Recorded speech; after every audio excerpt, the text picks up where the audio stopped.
Welcome to the Weaver podcast. I'm Sonja Wood, a mediator, conflict management expert, neuroscience enthusiast, and positive psychology practitioner. This podcast is for the leaders, the decision makers who already know that relationships shape everything: your success, your impact, your well being.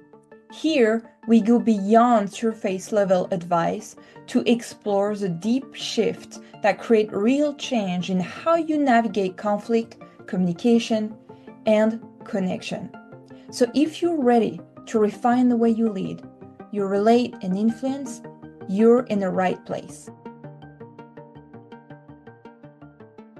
In the course of preparing resources for my clients and future clients, and stay tuned, there is a lot coming, I looked into some eye-opening statistics about workplace conflict. And some studies reveal that employees spend average 2 to 3 hours per week dealing with conflict at work. To put this into perspective, consider what else could you do in 2.5 hours. Podcast. You could enjoy about 4 full podcast episodes if you assume each is about 40 minutes long. You could read a book of 140-50 pages. You could complete a half marathon training session. A half marathon, have you any idea? Have you gone to run a half marathon training session? Workout, you could do 2 free workout sessions, about an hour each. You could prepare your meals for the whole week. You could take, at least if you consider a bath, about 30 minutes each. You could take 6 long baths. So every day for 1 week, having a bath each evening. And then we wonder, why I don't have time for all those things. I don't have time to work out. I come home late. I'm tired. I don't have time for this. I don't want to cook. And we find ourselves struggling to make time for those activities. So maybe it's worth considering the hours we lose in the workplace.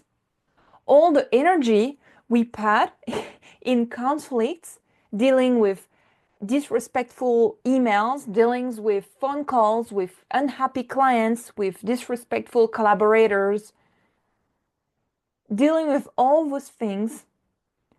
In the meantime, not spending time and energy doing what we're actually good at. If you're a marketer, then doing your marketing. If you're a therapist, doing your therapy session. If you're a photographer, doing your photography. Not doing at what we have talent for, what we are getting paid for, and we put time and energy into dealing with conflict. And the financial implications are also very significant. I have something coming up, if not already on the website when you listen to this episode, that will help you to see, okay, I know there is some tension in my company. I know there is some tension with some colleagues and my boss and with some clients, but it's not that bad. Everybody has problem at work. And what I'm doing is creating a calculator that will help you to see how much conflict you experience and how bad it is, and how much financial implications it means. And also, it's something I observed. It's not because it's standardized that it's normal. It's not because everybody experiences conflict in a workplace that it's normal. And it's time we stop normalizing workplace conflict. It's time we stop thinking, as long as I can pay my bill, it's all good, which is a very important factor, definitely. But it doesn't mean we have to gain the money in pain every single day. And the impact of conflict is not even confined to the workplace. Because who is in full transparency, in radical honesty, who is leaving work and at the same time physically leaving the office and at the same time not thinking about it anymore. Not many people. And so we leave the office, we enter the car, we drive to home, we come home, prepare dinner, take care of the kids if any,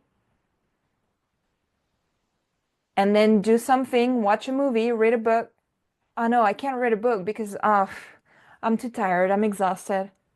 Yeah, because all the energy spent on the workplace conflict, on dealing with the tension, this energy is gone. Your energy bank is empty. You already spent it. Your credit is negative already. You need to replenish.